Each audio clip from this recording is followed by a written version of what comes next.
Bueno, lo acabo de anunciar, Roberto Artavia, experto en planificación estratégica, estuvo en Tucumán, no pudo estar en nuestros estudios, así que lo fuimos a entrevistar en el hotel donde él estaba parando. Y hablamos con él, tuvimos una charla muy interesante. Ustedes van a sentir tal vez lo mismo que sentí yo. Después de tener esta entrevista sentí dos sensaciones de vacío y de intemperie. Porque la Argentina pareciera que no está entendiendo, y Latinoamérica también, no está entendiendo el futuro que se viene, los desafíos que debemos enfrentar. Estamos en una discusión doméstica y estamos perdiendo la perspectiva hacia adelante. Escuchemos a Roberto Artavia. Roberto Artavia, muchas gracias por prestarse a este diálogo. Me gustaría saber su opinión de qué debe hacer Latinoamérica para abandonar este problema que tiene de pobreza endémica, de la cual pareciera que es una situación de la cual no se le puede superar. Bueno, primero muchas gracias por la oportunidad, es un placer estar con vos. Mira, en realidad lo que tenemos que hacer es superar nuestro estancamiento mental, y lo digo así porque nosotros somos menos de 700 millones en una región del mundo que vive en total abundancia.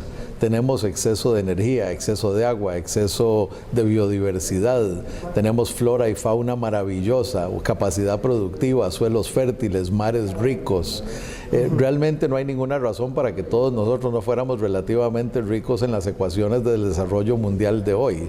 Lo que tenemos que superar es el estancamiento institucional, el estancamiento mental, el mal manejo macroeconómico, el gasto público de desperdicio, la corrupción, para que realmente podamos aprovechar ese enorme potencial que tenemos frente al planeta.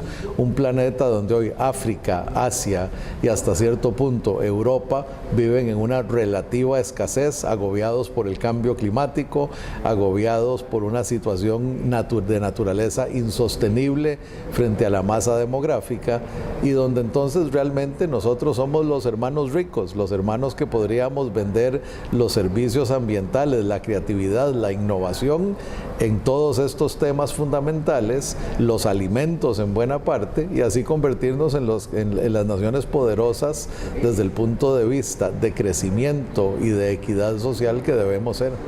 Bien, me gustaría hacer hincapié en algunos aspectos. En Latinoamérica evidentemente no hubo políticas económicas que ayuden a este proceso. Políticas económicas las ha habido positivas y no tan positivas a través del tiempo. Nos hemos concentrado tanto en el tema del crecimiento económico y nos volvimos tan fanáticos de la macroeconomía, ya sea como instrumento de cambio o como necesidad de estabilidad, que nos olvidamos en el verdadero sentido del desarrollo, que es llevar bienestar humano a las personas, mantener la base de recursos naturales para la progresión de las generaciones, y hacer esto hoy con base en innovación, en tecnología y en conocimiento, lo cual requiere de un sistema educativo totalmente diferente al que tenemos. Entonces nos hemos concentrado tanto en balancear las variables de la macroeconomía que nos olvidamos de las variables de la verdadera prosperidad y sostenibilidad. Sí, algunos dicen que el primer acto de desarrollo es la educación. En nuestro país, por ejemplo, el 50% de los alumnos abandonan la secundaria, lo que significa que el círculo de pobreza no se detiene, porque cuando sale al mercado laboral tiene un ingreso bajo por sus bajos conocimientos, por haber desarrollado bajo sus aptitudes. Y no solo eso, sino que en el mundo al que vamos, donde nos dicen los grandes pensadores y los grandes centros de pensamiento del mundo que vamos hacia la automatización, la robótica, los vehículos autónomos, los robots virtuales, donde un banco va a ser básicamente un servidor en un cuarto con aire acondicionado y con información en la nube, en vez de ser un sistema humano.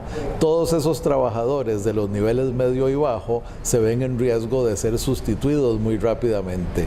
Los que nos vamos a poder mantener produciendo y cambiando somos aquellos que creamos valor con el conocimiento, y entonces la educación ya no es un requisito para llegar hasta acá, es un requisito absolutamente indispensable para subsistir productivamente en el futuro. Claro, lo que usted dice, los que recibieron educación y tuvieron la suerte de avanzar en el conocimiento también tienen el desafío de reaprender hacia el mundo que se viene.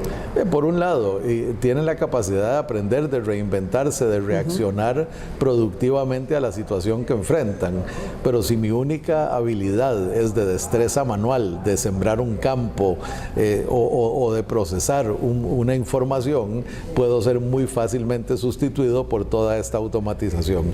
Ahora, yo no quiero pintar un escenario negro. Acaban de hacer un estudio maravilloso en Inglaterra donde se muestra que, si bien es cierto, la robótica, la automatización, los autos autónomos, etcétera, sí van a desplazar fuerza laboral, fíjate que es tanto el crecimiento de la productividad que se crearon 132 empleos por cada 78 que fueron destruidos.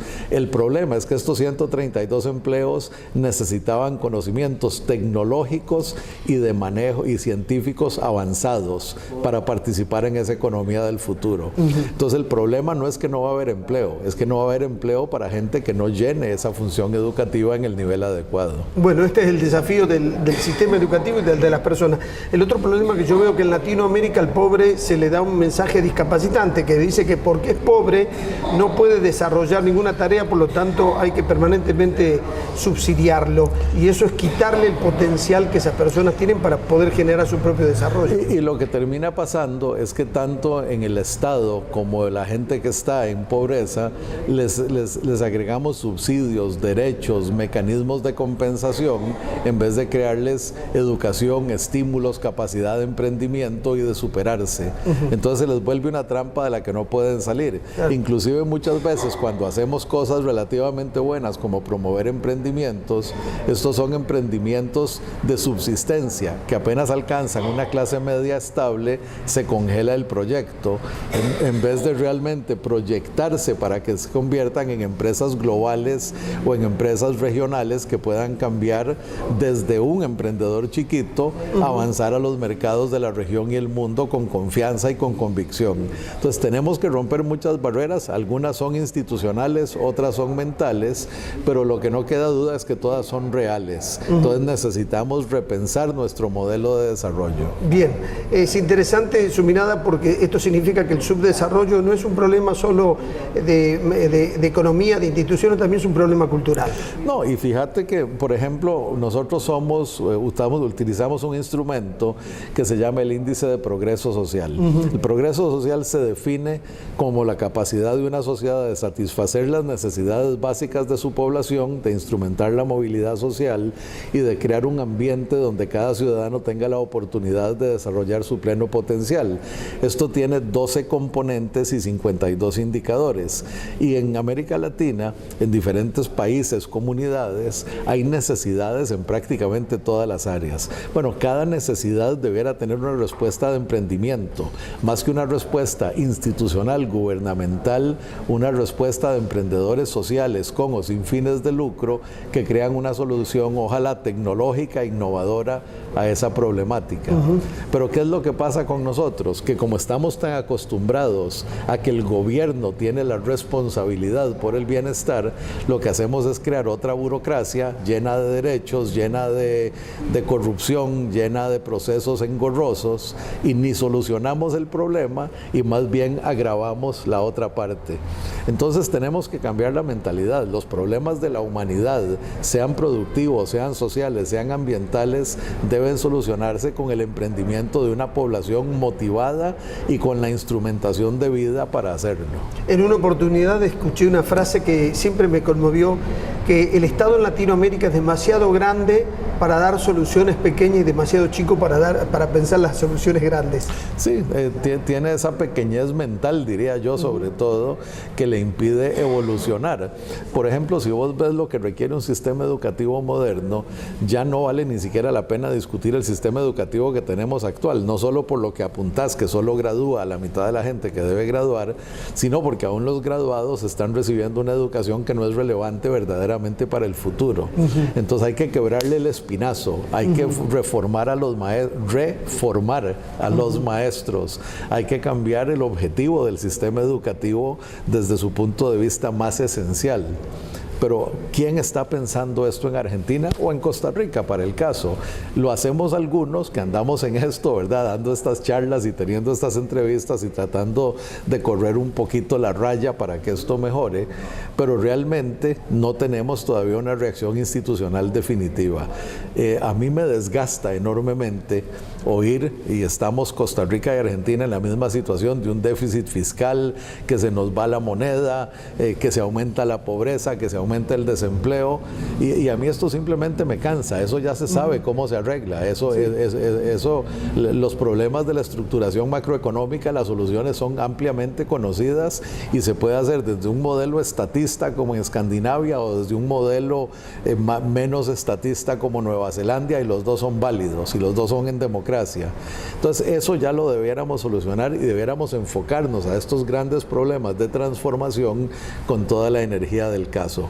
Imagínate vos lo que es tener a la gente más visionaria del país tratando de resolver un déficit fiscal que es una suma y una resta, en vez de pensando en estos nuevos sistemas educativos, de innovación, de emprendimiento, de transformación social que realmente requerimos. Claro, lo que pasa es que estos problemas económicos para nosotros, por lo menos en la Argentina, son recurrentes, que nos generan crisis sistemáticamente. Bueno, hay una explicación. Vittorio Tanzi, que fue un fiscalista italiano, que fue colaborador del fondo, consultado por la Argentina, una vuelta hizo un análisis muy interesante, que dijo que en realidad en la Argentina se creó un estado de bienestar en la época de Perón, que había una ventana económica que no se volvió a repetir, porque el mundo había salido de la guerra, tenía hambre, claro, nosotros producíamos alimentos.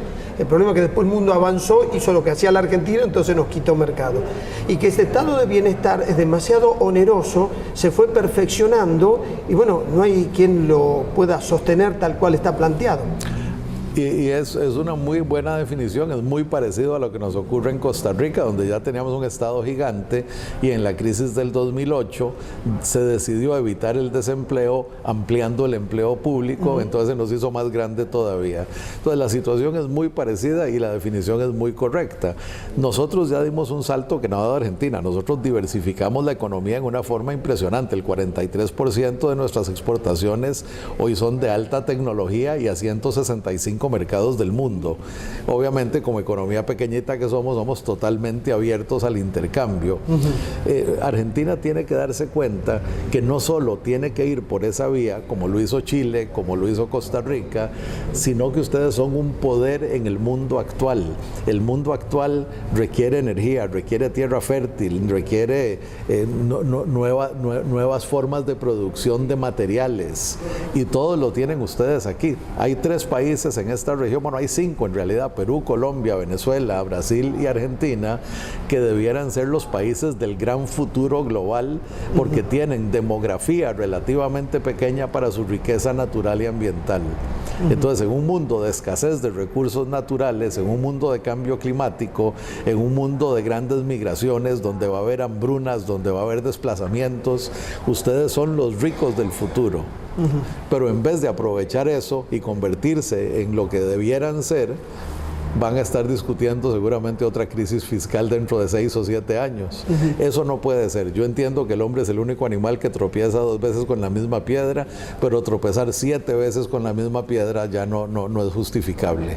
Es algo que se debiera superar de manera estructural y brincar al futuro. Que los sindicatos son duros, que hay resistencia al cambio, a lo mejor tenemos que tragarnos la crisis y utilizar la crisis para hacer el cambio estructural que se requiere. Bueno, algunos creen que en realidad los grandes cambios nacen de las grandes crisis. Así es. Porque cuando uno no termina de entrar en crisis, todavía tiene los actores económicos y sociales, tienen capacidad de juego político para poder imponer su... Sí, pero qué lástima que le tengamos que imponer pobreza a otro 20% de argentinos y la llevemos a 50% para que nos decidamos a cambiar, cuando sabemos que el cambio es necesario y lo podríamos empezar a hacer ya. Sí, en realidad ya los indicadores son preocupantes, porque usted mismo lo dijo en la charla: si tenemos el 30% de pobres, significa que tenemos el 30% de jugadores que no pueden estar participando de este proceso hacia el mundo que se viene. viene. Así es, y si esperamos la crisis para cambiar, vamos a estar hablando de 50%, que sí, con el cambio de modelo, voy a decir, en una década volvemos al 30%, pero se nos convierte en una década esencialmente desperdiciada, que es solo para recuperar el punto de partida, y eso no debe ser. Usted habló de las cuestiones institucionales, también el sector empresario, la élite empresaria tiene un rol importante en estos cambios. Vea, yo siempre creo que en el mundo moderno el empresario tiene por lo menos el 51% de la responsabilidad. En primer lugar, porque el Estado no existe sin el empresariado, ¿verdad? La base fiscal es empresarial, el trabajo es fundamentalmente empresarial, la producción de bienes y servicios que conducen al bienestar y al crecimiento son esencialmente empresariales. Entonces, aún en el país más estatista, todavía el 51% por lo menos es responsabilidad de empresarios que vean el mundo con una visión moderna y con una aspiración de aprovechar la globalización para alcanzar metas mucho más altas. Argentina otra vez tiene todo para hacer esto y debiera estarlo haciendo, pero todavía existe una mentalidad de que la mejor estrategia es conocer autoridades, es desayunar con el ministro, es de repente pagar una coima por acá, en vez de enfocarnos a la innovación, la productividad, el cambio, la dinámica de los productos, la exportación y la importación, y aprovechar toda esta dinámica global para crear grandes cantidades de riqueza, de empleo, de inversión, de mejora social, como es posible.